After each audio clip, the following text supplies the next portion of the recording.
작년 기준으로 주세가 3조 3천억 원을 걷어들였다고 해요. 이거는 이제 어느 정도 규모냐면은 전체 세수가 한 280조 정도 된대요. 그러니까 1%가 넘는 수치니까 꽤 되는 수치인 거죠. 꽤 높네요. 네네. 그래서 먼저 이제 좀 개념을 하나 설명을 드려야 될 것 같은데 세금의 종류에는 두 개가 있어요. 종량세가 있고 종가세가 있어요. 쉽게 얘기하면은 종량세는 맥주로 치면은 이제 리터당 얼마 이렇게 붙는 거예요. 네, 양에다가 붙는 세금이에요. 아, 양에. 종량. 네, 종량.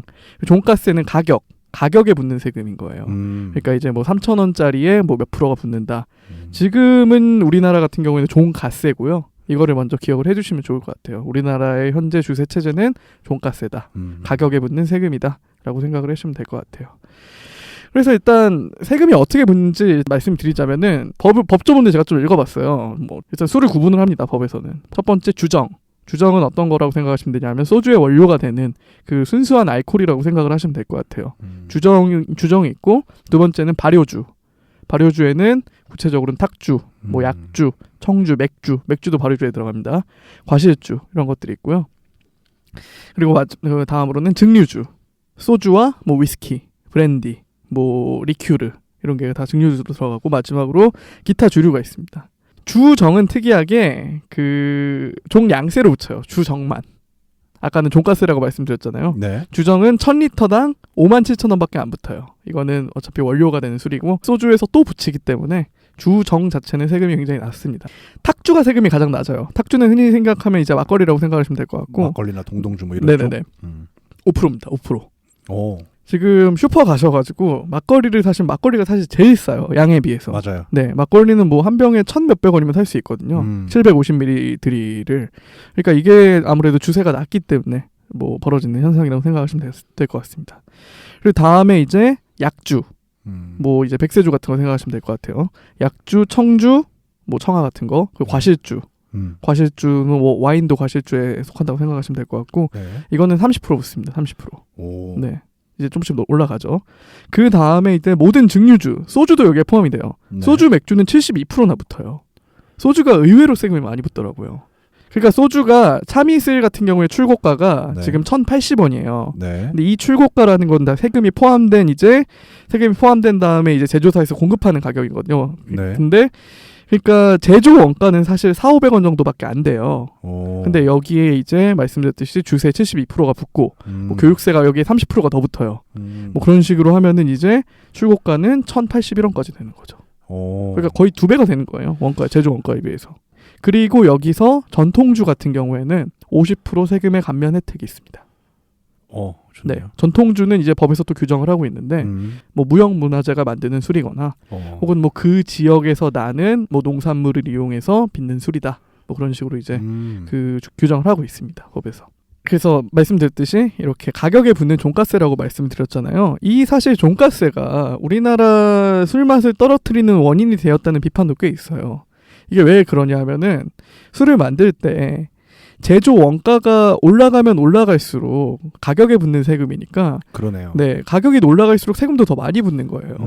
그렇기 때문에 이제 원료를 싼 걸 쓸 수밖에 없고 애초에 원가를 낮출 수밖에 없는 거죠. 그러네. 그래서 이제 이 주세를 얼마나 빡세게 부과를 했었냐면은 일반 집에서 이제 가정집에서 이제 술을 빚는 집도 과거에는 있었을 거 아니에요. 그런 집도 귀신같이 찾아내가지고 하나하나 다 세금을 부과했다고 해요. 한 60-70년도에는. 그래가지고 이 세금의 압박이 크니까 결국 이제 집에서 그런 술을 담지 못하게 되고 결국 거기서 또 이제 전통주의 명맥이 좀 많이 끊기지 않았나라는 그렇다는 분석도 있습니다. 술에 붙는 세금의 이게 가장 큰 부분이고요. 주세라고 방금 말씀드린 거는 또 술에 붙는 세금에는 주세와 교육세가 붙고요. 네. 부가가치세가 붙습니다. 그리고 수입이 되는 경우에는 여기에 관세도 포함이 됩니다. 사실 그 수입 특히 위스키 같은 거 우리나라에서 굉장히 비싸잖아요. 네. 그거는 이제 관세의 영향이라고 보시는 게 맞는 것 같아요. 사실은. 그래서 관세가 부과가 되는 데 있어서 단순히 그 수입가가 아니라 운송 비용까지 포함이 돼가지고 거기에 세금이 부과가 돼요. 그러니까 이제 멀리서 오거나 혹은 이제 작은 단위로 들어오거나 그러면은 이제 과세 표준이 올라가기 때문에 세금이 더 많이 붙을 수밖에 없는 거죠. 일단 사케나 포도주 이게 관세가 제일 낮습니다. 관세가 10%가 붙습니다. 10%. 아까 30% 붙던 건 뭐예요? 주세. 이건 주세. 지금 말씀드린 관세예요. 관세. 그럼 외국 술이 들어오면 주세가 따로 안 붙어요? 또 붙여. 관세가 붙으면 한번 뛰잖아요. 네. 근데 분모가 그게 돼요. 거기다가 또 주세가 붙고 거기다가 전체에다 또 교육세가 붙고 이게 그러니까 기하급수적으로 상승을 합니다. 우선은 그러면 이렇게 생각하면 되겠다. 그나마 와인은 적게 붙는 거예요. 네. 사케나 와인은 이렇게 최종 과정을 거치면은 결국 다 합치면 70% 가량의 세금이 붙는 거예요. 지금 방금 계산했듯이. 네. 다음은 그리고 사실 소주도 굉장히 센 술이에요. 소주, 맥주, 고량주 같은 경우에는 176%까지 올라갑니다. 다 합치면. 소주가? 네. 소주도 되게 이게 관세가 30%까지 붙고 주세 72%. 소주를 수입해요? 안 하죠. 그러니까 못 하는 거죠. 일본 소주 예를 들어서 들어올 수 있잖아요. 뭐 일본식 주점 같은데 그래서 일본식 소주는 사실 국내 이자카야에선 다룬 데가 많지 않아요. 네. 의미가 없지. 네. 사케를 담는 데니까 사케 같은 경우에 방금 말씀드렸듯이 다 합쳐도 70% 정도면 붙거든요. 근데 일본 소주를 수입하면 170%가 붙는 거예요, 세금이. 수입 맥주가 사실 4캔 10,000원이 가능하잖아요. 네. 그 이유가 있습니다. 이제 국산 맥주 같은 경우에는 세금을 붙일 때 어떤 가격의 세금, 항상 기본은 종가세니까 어떤 가격의 세금을 붙이냐면은 제조 원가가 있을 거고 이제 판매비와 관리비라고 해서 판관비가 있습니다. 뭐 마케팅하고 뭐 그런 비용이 있고 또 이제 이윤도 붙여야 되죠, 당연히. 그 세 개를 모두 포함한 가격에 세금을 붙여야 됩니다. 국산 맥주는. 네. 근데 수입 맥주 같은 경우에는 제조 원가에만 붙이면 돼요. 이게 법이 달라요. 그래서 판관비와 이윤은 세금에 포함이 되지 않습니다. 수입 맥주 같은 경우에는. 그래서 이게 국내 맥주 회사가 오히려 역차별이다라고 계속 주장하는 부분이기도 하고 실제로 일리가 있는 말이에요. 그런 이제 맥주 같은 경우에는 수입이 되는 과정에서 사실 얼마의 수입을 했는지 그냥 신고가에 세금을 붙이는 거기 때문에 사실 근데 그 신고가는 얼마든지 낮출 수 있거든요. 그래서 이제 계속 이제 국내 맥주에서는 혹은 이렇게 과세 표준을 똑같이 맞춰달라. 혹은 이제 지금은 이제 종가세잖아요. 네. 종량세로 바꿔달라.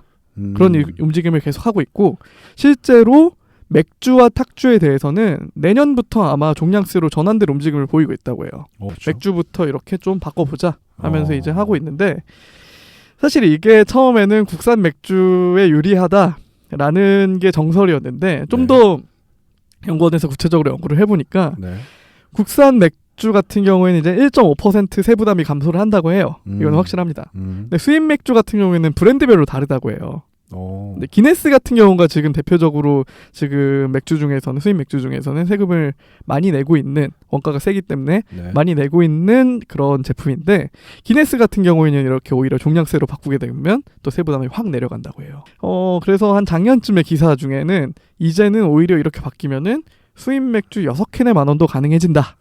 그런 기사도 있었고요. 실제로 이거는 아직 구체적인 법안이 어떻게 바뀔지는 지금 정해지지 않았기 때문에 법이 나와봐야 알겠지만 뭐 개인적인 생각으로는 지금 현재 수입 맥주 4캔 10,000원 행사하고 있잖아요. 이게 없어질 것 같지는 않습니다. 오히려 이득을 보는 회사도 많을 거고 정리를 하자면은 일단 술에 붙는 세금은 주세가 가장 메인이지만 주세 그리고 교육세 부가세, 수입주류 같은 경우는 관세가 붙는 경우가 있고요.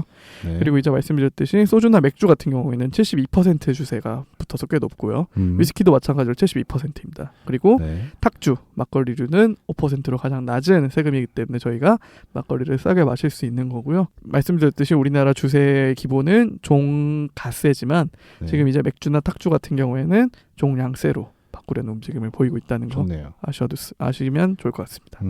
맞아요. 오늘 문제가 있나요? 오늘 뭐 문제 맥주와 소주의 세율 주세. 어려운데? 그냥 검색하시면 바로 나와요. 오케이. 주세가 몇 프로인지 맥주와 소주 두 자리입니다. 두 자리. 그 댓글은 계속 달아주세요. 항상 화요일마다 저희가 이제 팟빵 파티의 오디오 콘텐츠로 들으실 수 있으시고요. 이제 유튜브에 비정기적으로 동영상 콘텐츠로 업로드되고 있으니까. 최근에 누가 싫어요를 눌러줬어요? 싫어요, 좋아요. 마음에 들어. 그럼요. 반응이 있다는 거잖아요. 그럼요. 일단 보고 내가 이걸 어떻다 판단을 한 거 아니에요. 그러니까. 굉장히 기분이 좋네요. 네.